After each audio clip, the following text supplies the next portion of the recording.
Há uma quinta dimensão, além daquelas conhecidas pelo homem. É uma dimensão tão vasta quanto o espaço, e tão desprovida de tempo quanto o infinito. É uma zona intermediária entre a luz e a sombra, entre a ciência e a superstição. E se encontra entre o abismo dos temores do homem e o cume dos seus conhecimentos. É uma dimensão da fantasia, uma região além da imaginação.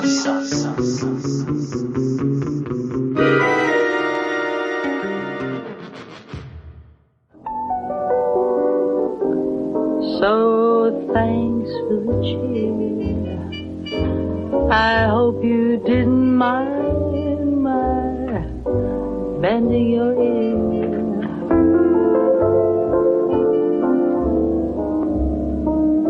This torch that I found must be drowned, or it just might explode. Make it one for my baby and one more for the road.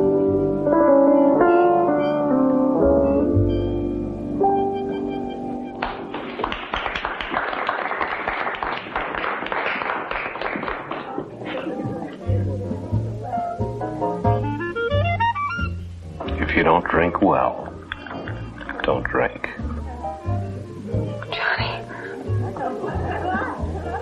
Johnny, are you a ghost? Sure, a ghost. I just came down to check the mourners, read the obituaries.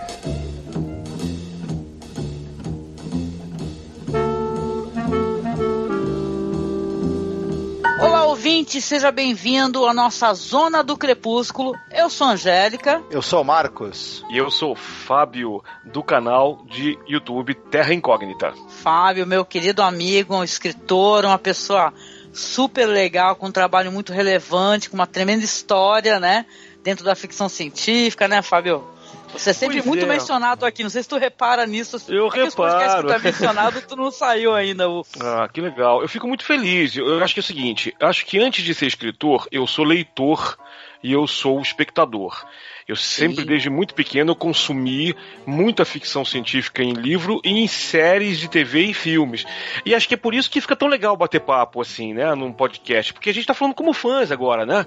O Twilight Zone é uma série que eu vi quando criança, depois eu vi de novo na adolescência, agora já na fase adulta eu consegui, né, baixar todos os episódios, volta e meia quando eu não tenho muito o que fazer, tô de saco cheio, eu sento, assisto um episódio de novo, e agora eu tenho a maturidade de entender, olha, esse autor aqui trabalhou em tal livro, em tal série, eu já começo a pegar todas as referências, então eu acho muito mais gostoso, né? Mas a gente vai falar hoje no episódio, trouxemos o Fábio para isso, um episódio que é bem de explodir a cabeça, é muito interessante.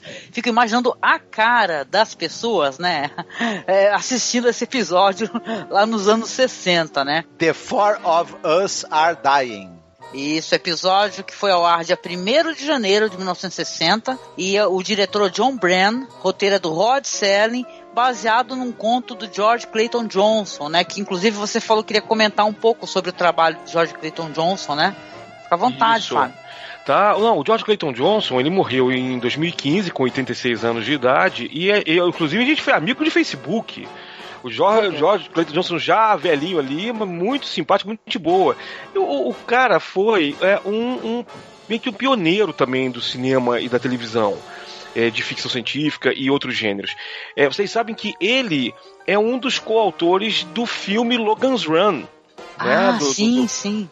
E a ideia original pro filme original Ocean's 11 Homens de um Segredo, do Frank Sinatra, o classicão, a ideia é do George Clayton Johnson. Uhum. E o cara escreveu o primeiro episódio de Star Trek sem ser a The Cage, né, sem ser o piloto. O primeiro episódio de linha, que é o The Man Trap, é do George Clayton Johnson. Sim. E ele fez escreveu uma série de roteiros para Alfred Hitchcock Presents e Kung Fu. Né? O cara realmente fez de tudo um pouco, né?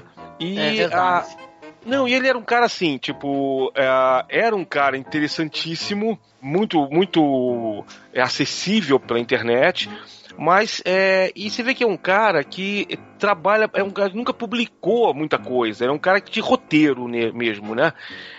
E agora a ficção científica do cara é sensacional, né? As ideias, essa ideia desse episódio, né? Ela é sensacional. Eu acho assim, foi super bem filmada. Se quer depois que vocês falem sobre isso melhor também, né? Poder, né? Sabemos que o diretor aí teve um trabalho com o expressionismo alemão, né? Agora é uma coisa meio teatral também. E ele faz um trabalho que hoje é uma pena. A única pena é de não ter efeitos especiais melhores para a época. Se bem que o trabalho é muito bem feito para 1960. Sim. Né? Sim, concordo contigo. Esse lance de ter MGM envolvida, né, e tal, tinha muito material ali.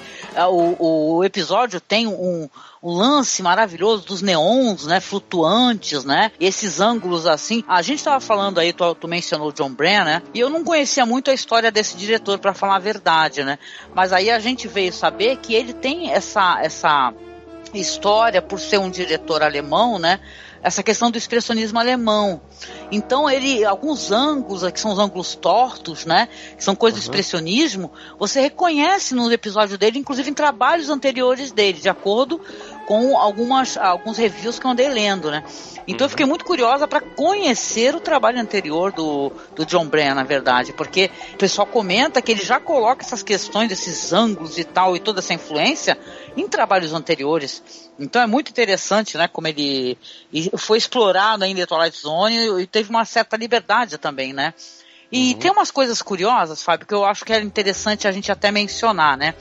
Porque esse episódio que nós falaremos aqui é um episódio que tem 4 atores protagonistas, né, vamos colocar assim.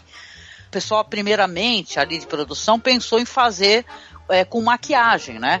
O mesmo ator e utilizar maquiagem. Só que eles cronometraram, né?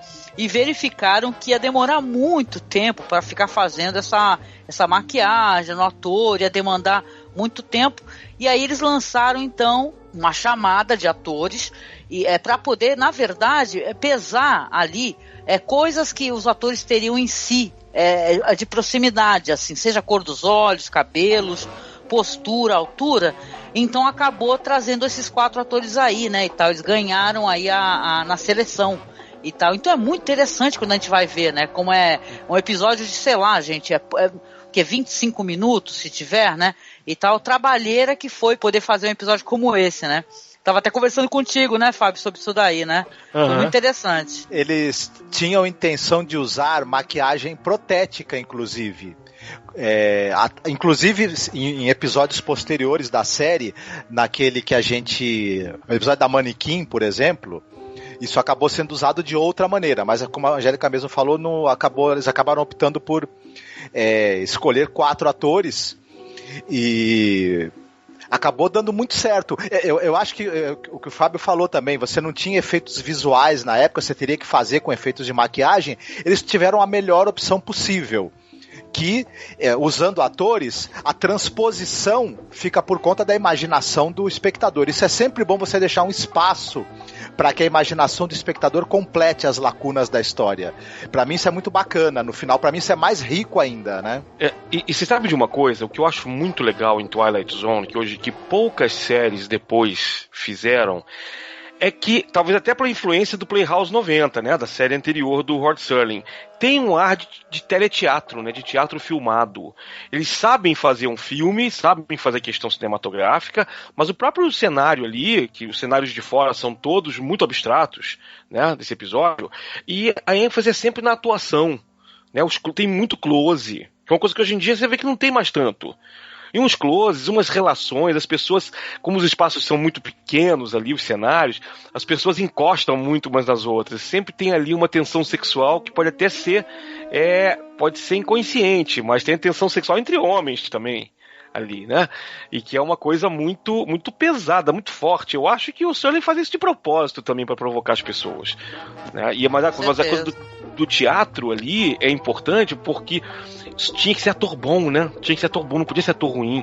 Mesmo o Harry Towns, que faz o Art Hammer, o Harry Towns ele não trabalhou muita coisa, não fez muita coisa, né? O Harry Towns depois virou tô vendo aqui pela internet, que ele fez depois, foi ordenado sacerdote episcopal e parou de fazer cinema, televisão. E morreu também com 86 anos, morreu velho. Agora, em compensação... Mas essa do sacerdote episcopal eu não fazia a mínima ideia, Fábio. O cara se arrependeu de tudo e foi pra Jesus, entendeu? Mas enfim. Mas vocês reconhecem o cara que faz o trompetista, o Johnny Foster, que fica com a menina lá, com a Meg, que aliás a menina canta bem pra caramba. Ela tá cantando uma daquela música One for the Road, que o Frank Sinatra imortalizou. Aquela música, aquela cena eu me arrepiei todinho. Cara, que coisa, produção bonita, bem sacada, né? E o Johnny Foster, quem faz, é o Ross Martin, que trabalhou naquela série, não vou lembrar agora o nome, As Loucas Aventuras de James West, da série clássica. Ah, caramba. Era o Artemus Gordon, né? É muito legal. Ele é um rosto muito conhecido e apreciado na televisão dos anos 60, 70, o Ross Martin, né? Um excelente ator. O Philip Pine, que ele faz o Virge, um dos outros 4 alter egos aí do nosso personagem principal, ele era um cara também que ele era roteirista, diretor de cinema, e depois ele passou a ser ator de TV, então era um cara com um background muito sólido. E o Don Gordon o pessoal conhece do Bullet, por exemplo, e do É Proibido Procriar, né? Também outro ator com uma carreira muito sólida. Nossa, adoro esse filme, muito bom, a gente fez podcast sobre ele. É Proibido Procriar, né, o Fábio, contigo. Sim, eu lembro. Zero Population Graph, muito bom esse podcast. Esse filme foi muito legal, quero muito rever esse filme. Poxa, muito legal. E, cara, tem tanta coisa interessante, tanta coisa curiosa que dá pra gente mencionar aqui, porque a gente tá falando aí do George Clayton Johnson e sobre o conto dele, né? O que eu tenho aqui de informação é que parece, na época, que esse conto dele tinha tipo o quê? 3 páginas e meia. Né? E a história, a gente não falou ainda do sinopse, tá? Mas a história ali no conto do George Clayton seria sobre um cara que, na verdade, o rosto dele se alterava conforme o desejo das pessoas em torno dele. Vamos supor, a pessoa queria muito ver a pessoa amada e tal, não sei o quê, uma pessoa que tinha o desejo de ver, o rosto dele se transformava, porque o cara é um metamorfo, né, esse negócio do rosto dele ficar se transformando. E nessa história aí do Johnson, né, no caso, o final é diferente, porque, claro, o Selling colocou ali uma outra coisa em cima, né. O final é diferente porque o cara ele acaba morrendo porque, na verdade, tem um cara que tá procurando, o outro que ele quer matar, entendeu? Então ele quer muito encontrar o cara e ele se transforma, né? O rosto dele se transforma, diz que é numa estação, né, de trem, o rosto dele se transforma no cara que ele quer matar e ele acaba morrendo assim. Coisa que o Selling fez totalmente diferente aí na história, né? A trilha sonora, gente, a trilha sonora do Jerry Goldsmith, tá? Eu acho sensacional. Se tem uma coisa que esse episódio tem que ter essa menção, é a trilha, né? Aqueles metais, né? Aquele negócio da cidade grande, né? Que é uma coisa que eu acho que foi muito reproduzida posteriormente, né, Fábio? Né? Esse negócio dos neons e a trilha, param, param, param, né? Esse negócio tu reconhece logo de cara, né? Em qualquer peça de teatro, né? Ou episódio de televisão, né? Você sabe, eu tô procurando agora enquanto a gente tá conversando aqui, você sabe que eu lembrei agora de onde eu vi pela primeira vez esse tipo de filmagem, né? O filme The Man with the Golden Arm, do Frank Sinatra, que é de 5 anos antes, O Homem do Braço de Ouro. A abertura é exatamente daquele jeito, só que a abertura, inclusive, parece uma coisa feita à distância, por um cenário totalmente teatral, do Frank Sinatra chegando lá numa vizinhança lá e tudo, você vê que são andaimes e coisas assim, não sei se chega a ter neons, acho que tem um pedacinho. Então é uma coisa extremamente teatral, e é do Otto Preminger, e tem outro alemão também, né, que acho que, se não me engano, também começou no expressionismo alemão, né? Ah, sim, ó, que legal. Austríaco, legal. Aliás, não alemão, mas enfim, acho que ele começou lá também. Eu tô olhando aqui o MDB da Beverly Garland, né, que já é falecida, né, faleceu em 2008, apesar de o Marcos ter me apontado aqui no IMDB, ela tá com crédito até 2018, então isso é muito estranho. Ou seja, mas assim, né, ela tá acreditada aqui numa série super pop aí, Lois e Clark, As Novas Aventuras do Superman. Diz que ela é Ellen Lane na série, né, ela faz a Ellen Lane. Olha que legal, né, e tal, né, então Essa atriz, por sinal, assim, é uma das minhas favoritas do episódio. A interpretação dela e o segmento onde ela aparece é muito legal, né? Que ela vai da tristeza à paixão, quase uma paixão louca, né? Na atuação, muito legal. O que ela faz ali. Né? Muito legal mesmo. Eu acho que esse é um dos episódios mais bem atuados de Twilight Zone. E é difícil a gente selecionar um episódio, né, bem atuado, porque todos eles são muito bem atuados, né? Com certeza, o Rod Serling era muito exigente. Pra quem não sabe a história, o cara ele vem da TV, inclusive era ao vivo, né?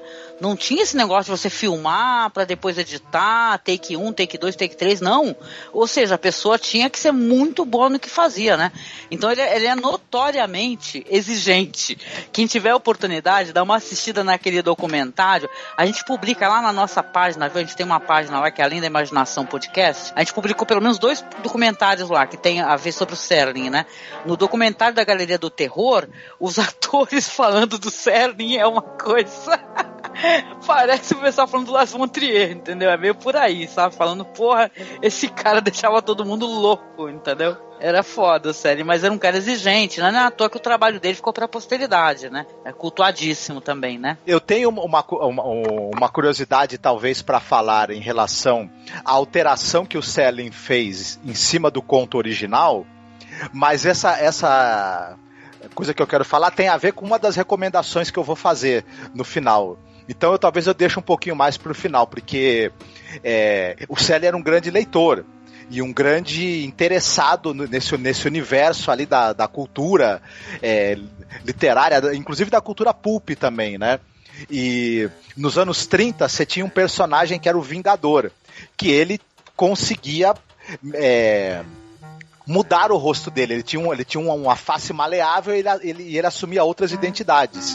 Então é muito possível que essa mudança que o Serling fez no conto do Clayton tenha como influência as histórias do Vingador, que eram histórias aí escritas pelo Paul Ernst, né, e foram muito populares assim nos anos 30, 40 e tal, quando a gente imagina que o Serling estava ali se formando como leitor, né, inclusive. Então, mas eu vou falar mais desse personagem na hora da recomendação. O episódio, ele trata de um sujeito chamado Art Hammer. Ele é um daqueles, sabe aqueles escroques, aqueles malandros ali de rua, né? Scroque é um nome maravilhoso, né? Exato. Aqueles sujeitos que vivem de pequenos golpes. Enfim, esse tipo de pessoa. Só que esse cara tem uma habilidade fora do comum. Ele consegue... Quando ele olha para o rosto de uma pessoa, se ele se concentrar bastante, ele consegue modificar a musculatura do rosto dele e a aparência exterior da pele, e ele consegue mimetizar, fazer com que o rosto dele fique igual ao rosto daquela pessoa cujo rosto ele está vendo. E esse cara, ele tem um plano na cabeça. Ele viveu uma vida de pequenos golpes, com pouca grana, se dando mal, e ele resolveu finalmente usar essa habilidade dele para dar um grande golpe, que constitui na seguinte ideia: ele vai pegar, trocar de identidade com 2 caras que morreram, né? Um cara que era um músico que faleceu num acidente e ele tá de olho na mulher do cara, né? Na namorada do cara que agora tá sozinha. Ele quer aparecer lá com o rosto igual do cara pra ver se conquista ela. E ele também tá interessado em dar um golpe, porque ele soube que um mafioso foi assassinado. E ele tá pensando em ir atrás do antigo sócio desse mafioso para tentar extorquir algum dinheiro dele. E a ideia dele é pegar esse dinheiro, pegar a moça e fugir e tentar uma nova vida, né? Mas será que isso vai dar certo? A gente vai descobrir aí assistindo o episódio. Olha, foi uma boa sinopse, hein, Fábio? O Marcos foi afiado, né? Não entregou muito, né? Deixou pra gente pra definir o final. Inteligente, muito bom, muito bom. Pra começar, início de conversa, achei muito bom, achei um bom episódio mesmo, sabe? De uma inventividade, esse negócio de ter algumas maneiras como eles utilizaram para poder mostrar, né, as faces, a alteração, a postura do ator, né? É muito legal. Aliás, eu achei assim, o Fábio falou que o episódio é muito bem atuado, e é interessante que ele é muito bem atuado mesmo, né? Os caras foram sensacionais, né? São atuações interessantes, né? Tem aquele lance lá, o cara, ele tá num quarto, o episódio já abre assim, ele tá num quarto e ele tá com jornais, né, espalhados ali, né, o obituário aberto, né, e tal, ele sabe quem morreu. Então o Rod Serling, ele também gosta dessas histórias que envolvem a máfia, né, até porque mais pra frente, lá na 5ª temporada, vai ter um episódio lá do cara que o sapato, né, que altera a personalidade da pessoa, né, e faz com que ela reproduza o que a pessoa sabia e tal, né. O Adam Sandler depois foi lá e se apropriou, né, pra fazer um filme lá, né, e tal, né, sem comentários. Mas é um bom episódio, viu, gente? O que você achou, Fábio? Olha, eu gosto muito disso que você falou agora há pouco do Adam Sandler, é isso mesmo. Também tem aqui outro filme, né, Click, que na verdade tudo são episódios de Twilight Zone que ele chupou, adaptou, né, que ele adaptou. Sim. E transformou em comédia de Adam Sandler. E pra mim tornou inassistível o negócio. Mas enfim, a gente volta sempre à fonte original. Agora, além de falar que é um episódio muito bem atuado, eu vou falar uma coisa interessante. Tem coisas ali que são até meio bobas. A mudança final na porta giratória do hotel, aquilo ali você não tem como acreditar naquilo ali. Agora, é um episódio de 22 minutos, né? Então o bacana de Twilight Zone é ser um episódio tão rápido que você até pode perceber que há ali não uma falha, mas uma incongruênciazinha no roteiro. Mas você diz, olha, tudo bem, a história é rápida, isso não me afeta, né? Então, assim, não é que seja um episódio perfeito, não é um dos meus top 10, mas é porque a série é uma série excepcional, até hoje na história da televisão, né? Então a gente tem muitos episódios favoritos, né? Mas eu gosto muito de rever esse episódio, já tinha muitos anos que eu não revia e gostei muito de rever, justamente por causa da convicção que os personagens passam. Você falou da Maggie, da Beverly Garland, né? É maravilhoso, ela faz um trabalho excelente ali em poucos minutos. Então o Ross Martin faz um canastrão, mas ele faz de propósito, né? O trompetista, o Johnny Foster, é outro escroquezinho também, né? E aí ele faz isso e a gente fica o tempo todo ali esperando o que vai acontecer. É engraçado porque ele é um cara que não tem um plano muito bom de vida, né? Ele realmente, como o Marcos falou, é um escroquezinho da pior qualidade, né? Da pior cepa. Porque o cara vai lá, se ele conseguir ganhar o dinheiro, ganhou, se não conseguir, sai correndo, ou sai correndo do mesmo jeito, tenta pegar a menina, aí fala pra ela que vai pra Chicago, vai fazer o quê? Eu não lembrava, eu tava achando que ele ia pegar dinheiro dela, ele não pegou dinheiro dela. Detalhe, ele nem é músico, né? Como é que ele vai pra Chicago fazer sucesso com ela ou não sei o que lá, né? Isso aí não deixa nem claro, né? Essa questão. Não, eu fiquei pensando assim, mas só que tudo bem que o cara é mau, mas o cara é mau, pica-pau, assim, à toa, tipo, ok, eu vou pegar essa menina aí, vou sacanear ela, vou deixar ela parada na estação de trem me esperando. Qual é o objetivo? Quer dizer, na hora você não pensa muito nisso. Quando acaba o episódio, você para e pensa, opa, peraí, o que ele queria dela? Eu tava esperando que ela fosse pedir um dinheirinho, me dá o dinheiro aqui que eu vou comprar as passagens pra gente. Não, ele até fica falando assim, né? Ele fala, olha, por que eu não posso ter uma mulher bonita assim, que me ama? Né? Porque como ele deve viver essa vida, onde ele não tem paragem em lugar nenhum, né? Então essa mulher me ama muito, né? Claro que não o ama, né? Ama o homem que ele tá roubando a vida, né, e tal, né, de certa maneira. Então, ele pensa, dessa vez eu vou tentar, vai dar certo. Agora só falta arrumar o dinheiro, né? Aí já sabe da história ali do gangster e tal. Agora, é claro, o episódio não explica como é que ele tem todo esse background, entendeu? O lance do gangster e tal, porque algumas informações que ele dá, ficou pra mim a impressão que ele sabia demais. Só isso, entendeu?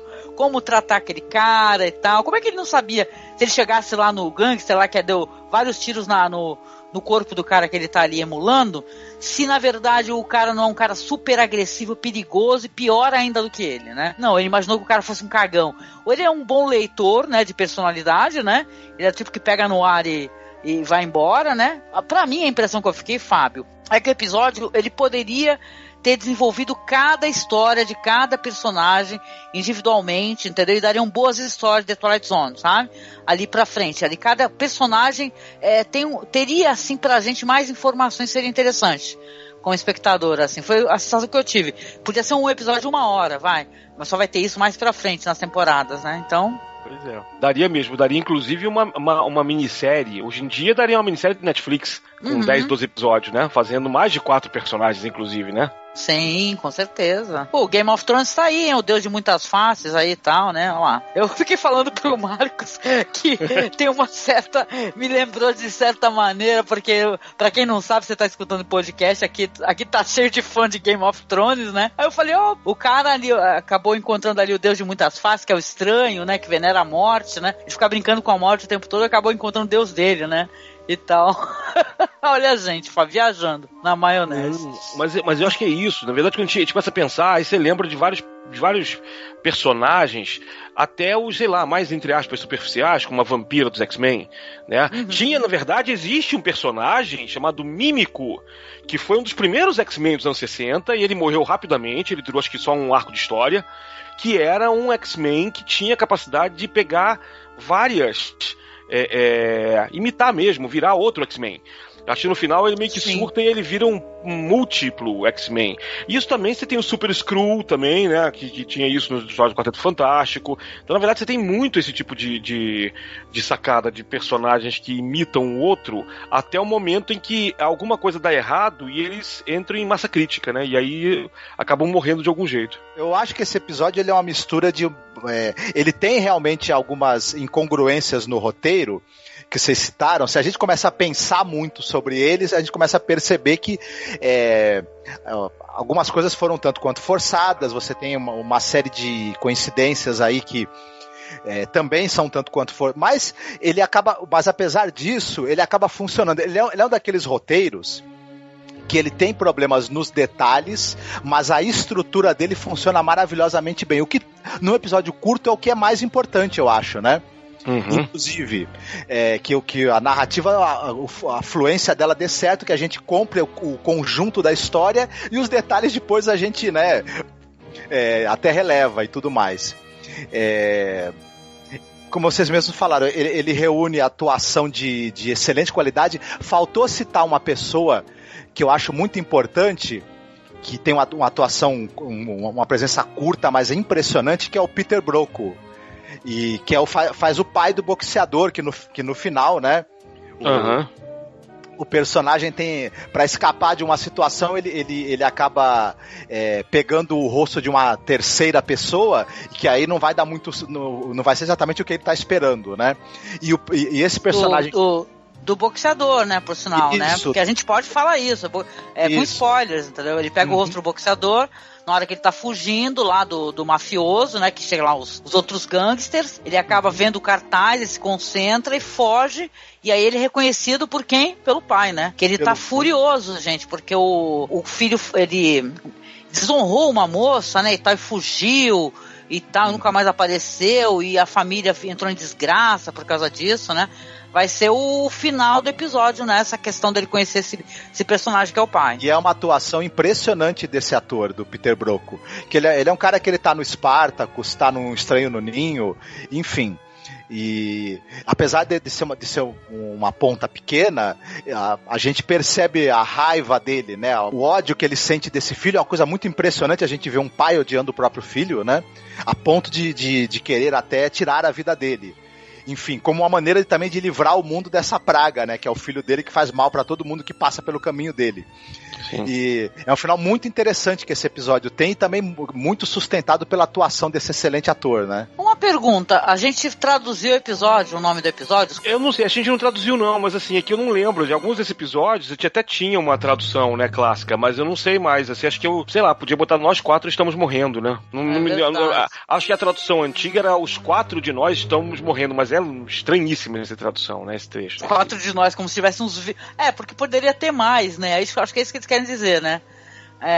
Verdade, interessante o título antigo. Não, mas o Fábio tá certo, porque se fosse 4 de nós estão morrendo, podendo ter outros mais, seria 4 of us are dying. Mas se é the 4 of us are dying, porque nós 4 estamos morrendo. É isso aí, é Sim, isso mesmo. Senhor. Eu gostei muito de algumas coisas no episódio, realmente outras eu fiquei questionando, que eu sou uma questionadora. Eu fiquei assistindo o episódio falando, mas por que esse cara tem tantas informações? Como é que ele sabe que essa mulher é tão apaixonada por ele, né? Aquilo que eu falei anteriormente, né? Será que ele fica pescando as coisas no ar, né? O lance dele com o senhorzinho dá até uma pena, né? Porque primeiro o velho fala, o que é? Você tá brincando comigo? Você não me reconhece? Eu conheço o senhor é um amigo meu, eu deveria conhecer o senhor, né? Porque ele deve ter passado por essas situações muitas vezes, né? E depois o velho vai ficando furioso.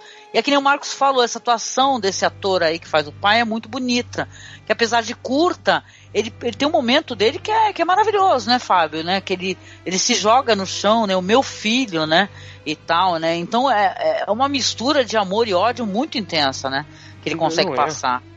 Não, eu achei ótimo.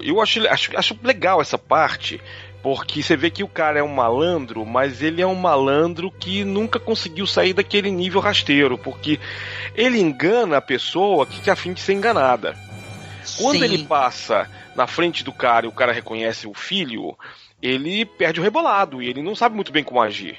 Né? Ele meio que no final dá um safanão, derruba o cara, porque sai de fora, quero ir embora aqui, porque já estão descobrindo que eu sou. Mas o velho em momento nenhum desconfia que ele pode não ser o filho, porque a imitação dele é perfeita. Agora, o que você falou, eu fiquei assim, muito curioso o tempo todo no episódio, os diálogos que ele tem. Eu acho que o diálogo que ele tem com a garota é interessante. Eu fiquei pensando assim, será que ele tá agindo com algum conhecimento, ou ele tá falando coisas brandas, platitudes, que ele sabe que uma mulher apaixonada e que tá lamentando a morte do namorado vai querer ouvir. Não sei, eu pensei que pode ser isso, né? A gente dá uma tapeada aí no questão de roteiro com isso. Já como você falou, quando ele vai enfrentar o outro mafioso lá que manda matá-lo, ele dá uma de malucão, vai lá e sabe? Eu sou fodão, senta aí, cala a boca, né, e tal. Eu sei que você fez comigo. Quando ele fala assim, eu sei que você fez comigo, eu falei, vai ver que saiu nos jornais então, né? E tal, mas o cara não ia estar com a polícia no encalço dele. E o lance da mina é que nem você falou, Fábio. A pessoa quer ser enganada, porque o cara foi atropelado por um trem, porra. Aí ele fala, não, mas não era eu queria viver uma outra vida, porra. Ele aproveita que, por exemplo, ela tá num momento de luto, então ela tá emocionalmente abalada e fragilizada, então ela recebeu esse choque de vê-lo vivo e ela ficou tão feliz que qualquer coisa que esse cara falou, ela acabou acreditando. O mafioso, por outro lado, teve um choque terrível de ver o cara que ele tinha certeza que ele tinha matado vivo. Aí ficou aquela coisa de culpa, medo, certeza que o cara vai querer se vingar de mim, eu não vou ter como escapar, porque pode ser o fantasma do cara querendo tirar minha vida. O cara ficou pensando assim, ele quer só o dinheiro, tá bom demais, leva o dinheiro então, né? Enfim, e ele foi pego sozinho também, ele tinha os capangas, mas na hora que o cara entra na sala, pra azar dele, o cara tá sozinho. Ele falou, me ferrei, vou dar o que esse cara quiser. Não, pois a fuga dele dos capangas foi meio borocochô, né? Mas assim, realmente, como o cara tá imitando perfeitamente o rosto do outro, e suponho que a voz também, porque aí, claro, botou outro ator, a voz muda mesmo, né? Eu imagino que, mesmo que o cara não tivesse meio out of character, as pessoas não iam em momento nenhum duvidar que fosse ele meio, que o cara fosse quem ele tá dizendo que ele é. Porque o rosto é idêntico, não é um cara que botou a maquiagem, né? É o cara que alterou a própria face. Essa referência que você fala do Vingador, eu acho excelente, Marco. Eu não tive a oportunidade de ler os pulps originais, mas nos anos 80 para 90, eu não sei se você lembra, teve uma minissérie em quadrinhos que saiu pela Abril, do Kyle Baker, fazendo um revival do Vingador, que eu achei genial. Sim. É um trabalho excelente. Roteiro do Andrew Helfer, desenho, como você falou, do Kyle Baker. Isso. E dá pro pessoal encontrar, né? Por exemplo, o difícil encontrar os pulps, eu acho bem difícil, mas essa minissérie dá pro pessoal encontrar e é uma leitura que vale muito a pena, viu? Uma boa lembrança. Vale demais a pena, não, imagina, acho que é isso mesmo. Eu gostaria muito de ver essa revista Pulp, entendeu? Será que te conta na web isso em algum momento, cara? Provavelmente sim, deve ser difícil, talvez não muito barato, porque na verdade o Vingador ele teve histórias publicadas durante um período muito longo. Ele foi publicado durante os anos 40, durante os anos 50, teve histórias escritas por mais de um escritor, então talvez, se você não encontrar do autor original, pode ser que encontre aventuras escritas por outros posteriormente. Opa! Mas a pergunta é, e aí? Vocês gostaram do episódio? Vamos para a parte de recomendações, então? Sim, eu gostei muito do episódio e podemos passar para as recomendações. Oh, yes! Maravilha, então já venho aí perguntando pro convidado, meu querido Fábio, o que você gostaria de recomendar no final do podcast? Olha, tô pensando aqui em algumas coisas que na verdade, eu acho que o Marcos vai falar mais dos pulps, do Vingador e tudo mais, e eu queria recomendar algumas coisas assim paralelas, que não seja exatamente isso. Primeiro eu queria recomendar as coisas do George Clayton Johnson, recomendar o livro Logan's Run, que ele escreveu, né? Que é muito bem escrito, é muito legal, entendeu? Eu acho que esse livro você encontra na Amazon Kindle hoje, né? E assim, de séries de TV, a gente falou em algumas que pegam esse mesmo tema ou um tema semelhante, né?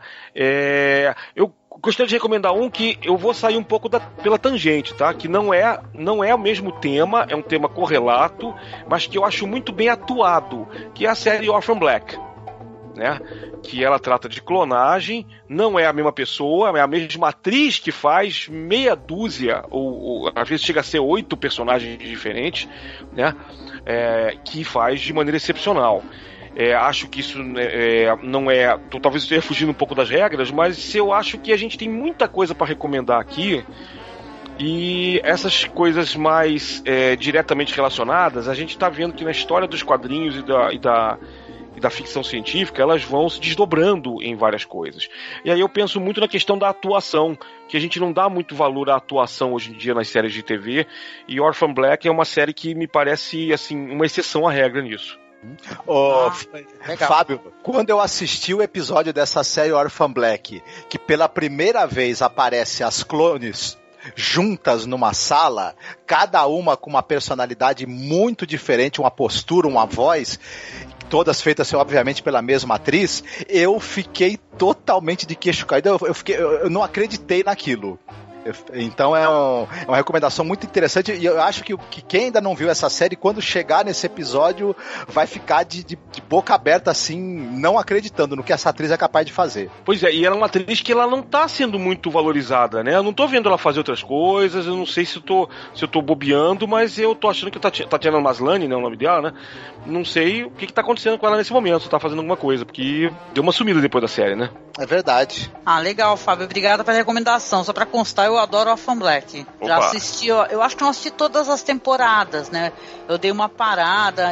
Por sinal, perguntar, a série terminou e tal? A série terminou. Teve um final, tá tudo no Netflix, e eu também tenho que terminar de ver, porque eu não terminei, não vi a última temporada, e tá, mas tá lá. Mas estão querendo fazer um filme de Orphan Black, aí é importante falar.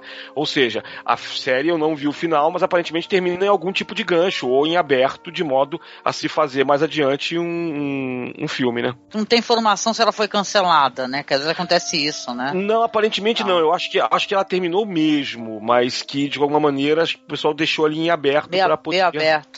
Legal, muito bom. Obrigada, Fábio. Mais alguma recomendação ou é só isso por enquanto? Só isso por enquanto. Mas tá bom, Fábio. Muito obrigada, viu, meu querido? E você, Marcos, qual que seria a sua recomendação? Eu vou só reforçar a recomendação para que o Fábio fez, para que o pessoal leia o quadrinho da DC Comics Justiça Incorporada, Justiça Inc., que saiu no Brasil nos anos 80. Não é difícil de encontrar cópias, que tem esse personagem que a gente tinha falado, que é o Vingador, que é um personagem de literatura pulp dos anos 30. Ele era um aventureiro, né? Aqueles caras que empreendiam aventuras na América do Sul, na África, na Ásia, enfim. Um belo dia ele também era engenheiro. Ele resolve, depois de muitas aventuras e ganhar muito dinheiro, enfim, ele resolve formar uma família, trabalhar mais tranquilamente como engenheiro. Só que acontece um acidente de avião provocado por um pessoal que era inimigo dele. A família dele morre e ele sofre um acidente. Nesse acidente ele sofre um problema no rosto, que ele fica com o cabelo e a pele totalmente brancos, como se ele fosse um cadáver. E ele também descobre que os músculos e a pele do rosto dele se tornaram maleáveis como se fossem borracha. E ele passa a usar essa habilidade que ele tem de mudar o rosto dele para tentar ajudar as pessoas e combater o mal, né? Enfim, depois isso teve um revival desse personagem numa história em quadrinhos que a gente citou aí. É muito interessante quem puder conhecer. E outra recomendação é o filme Z-League, do Woody Allen, que é justamente um cara que consegue mudar de personalidade. E o filme é como se fosse um falso documentário que alguém fez, fazendo uma trajetória desse cara, que ele aparece ao longo do tempo em fotos e de pano de fundo de fatos históricos importantes. Ele estava ali usando a habilidade dele de mudar de rosto, né, de mudar de aparência e assumir a identidade de outras pessoas.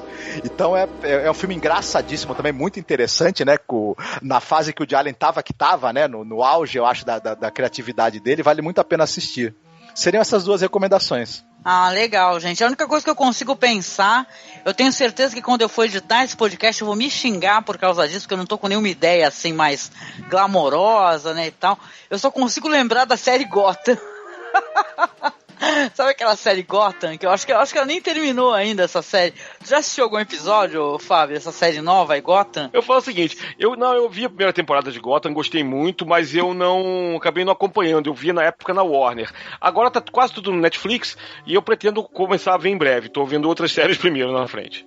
Pois é, cara, é interessante eu lembrar dessa série, porque eu lembro que tem uma temporada, final de temporada, isso é spoiler, né?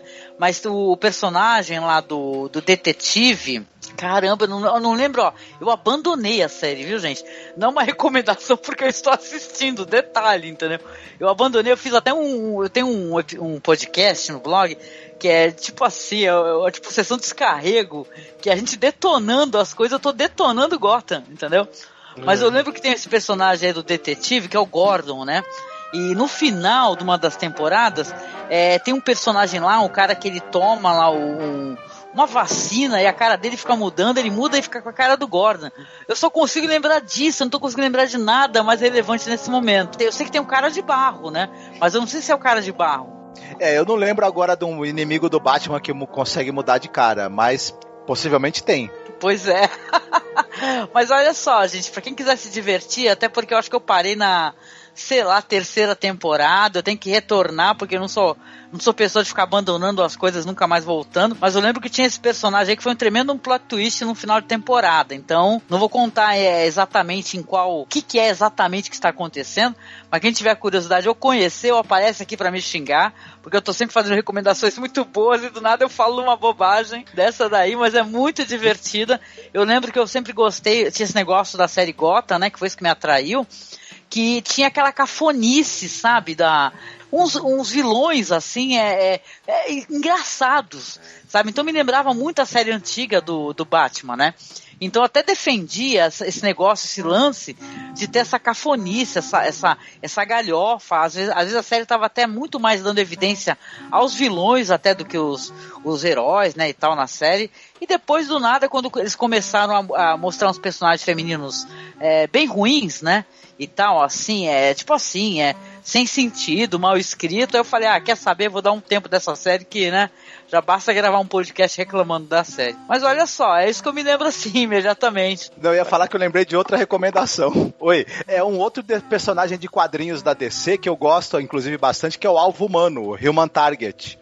Que ele é um cara que ele consegue também mudar, ficar com o rosto parecido com as pessoas, alterar a própria face, só que, por exemplo, ele é um cara que é meio que um mercenário, vamos dizer, tem alguém te perseguindo, alguém querendo te matar, o que ele faz? Ele assume a sua identidade para que quando a pessoa que tá atrás de você, tá tentando te matar, venha, te encontre, na verdade é ele que tá no teu lugar, ele é um cara hiper habilidoso com armas, com capacidade de luta e etc, e ele vai tentar eliminar essa ameaça que tá atrás de você, assumindo a sua identidade. O problema é que ele é meio louco, então quando ele assume a identidade da pessoa, ele acaba passando dos limites, assim. Tem uma história muito engraçada que ele assume a identidade de um cara, e ele fala pra mulher do cara que pra o pessoal acreditar realmente que, na verdade, quem tá ali é o próprio sujeito, ele precisaria passar a dormir com ela. Então ele tem essas coisas assim que ele começa a exagerar na hora de assumir a vida da pessoa que ele está protegendo. E isso acaba gerando até um certo humor em alguns momentos. É um HQ muito interessante, vale a pena. Teve um revival agora também com histórias novas, enfim. E teve uma série de TV que não deu muito certo, mas a HQ vale a pena ser lida. Eu lembro de uma curiosidade aí, engraçada, nos anos 70. A primeira história que eu li do Alvo Humano é uma história em que ele tava impersonating lá um cara que era um pouco parecido com Clark Kent. E o cara tinha um cara bem fortão. Aí chega no final do episódio, do quadrinho, aquelas coisas antigas da DC, né? Os editores perguntam no rodapézinho assim: e aí, leitor, você acha que, na verdade, o Alvo Humano seria o Super-Homem? Entendeu? E acaba assim a história, entendeu? Eu falei, caramba, será que o tempo todo a gente tá sendo enganado e é o Superman, de alguma maneira, sei lá, ou tá fazendo uma missão secreta, ou a Criptonita Vermelha transformou o cara no Alvo Humano, coisa assim, mas isso não depois isso foi só uma brincadeira dos editores, né? Pois é, interessante. Essa eu não li, vou procurar pra ler.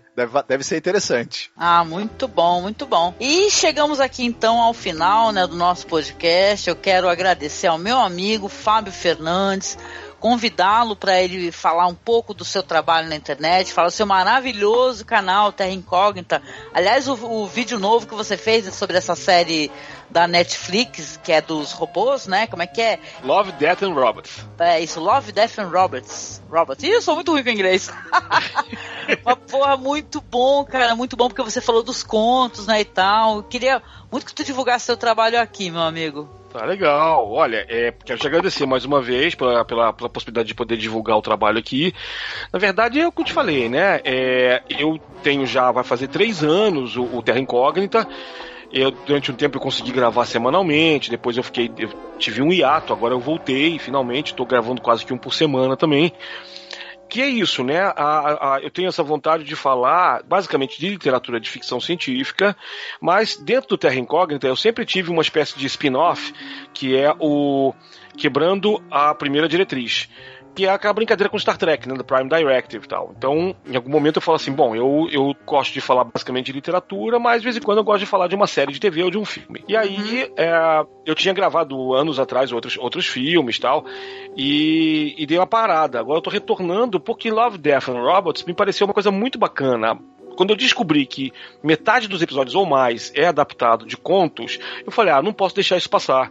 Porque tem muito site nerd divulgando a série, falando só do Tim Miller e do David Fincher, que são os produtores e criadores da ideia original. Mas não tem ninguém, quase ninguém, não tinha, né? Quase ninguém falando dos contos, né? Dos autores, como John Scalzi, Alastair Reynolds, contos de Marco Close. Alguns contos eu gostei, outros eu não gostei, mas eu acho que a série foi muito válida. Ela tem uma pegada legal, tem um sabor um pouco antiquado, um pouco heavy metal, né? Sim. Por outro lado, eu acho que ela abre uma porta interessante. Aí no episódio, inclusive, foi um episódio bem longo, acho que deu uns 41 minutos, porque eu me propus também a fazer uma lista alternativa de episódios que eu gostaria de ver filmados em algum momento. Eu até descobri que alguns desses episódios já tinham sido filmados, né? E eu boto os links lá pro YouTube, né? Tem o Consider Her Ways, do John Wyndham, que é uma espécie de pré-conto da Aya, e essa história foi filmado pelo Alfred Hitchcock Presents. É um episódio de 1 hora, e tá todo na web. Então são coisas interessantes pra gente falar pras pessoas. Então o meu interesse é esse, tá? Eu falei demais agora aqui, só pra amarrar, pra dizer que eu tô gravando, eu tenho no canal, vocês busquem, né? Fábio Fernandes, Terra Incógnita, no YouTube, que eu falo só de ficção científica. Estou também agora, de vez em quando, dando uma palhinha para falar de autores nacionais. Eu não fazia isso.